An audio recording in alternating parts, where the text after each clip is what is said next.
साथीहरु यो 6 नम्बरमा बत्ती बलिसकेपछि यो 6 नम्बर फाउन्डेसनको वरिपरिको तपाईहरुले देख्न सक्नुहुन्छ यो उज्यालोको दृश्य जुन यसको फोकस भनेको यतातिर जुन हाम्रो यो भिभिआइपी जोन थियो त्यसको माथिपट्टि हो भने यहाँ टिलिक्कै देखिएको तपाईहरुले देख्न सक्नुहुन्छ र यसको प्रकाश भनेको यस्तो बवाल देखिएको छ साथीहरु। निकै नै सोचे भन्दा बवाल काम, सोचे भन्दा बवाल लाइट आएको छ यो 6 नम्बरमा जुन एउटा मात्र बत्ती बल्दा देखिएको यो दृश्य।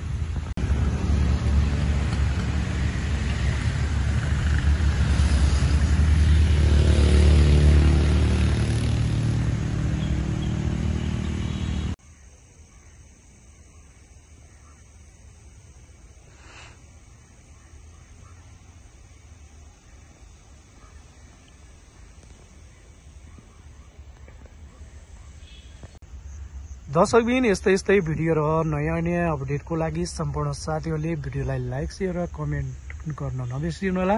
साथै च्यानललाई पनि सब्स्क्राइब गरिदिनु होला र आज हुन गइरहेको नेपालको जितको लागि अग्रिम शुभकामना व्यक्त गर्दै सम्पूर्ण साथीहरूबाट बिदा भए। जय देश जय खेल, शुभरात्रि।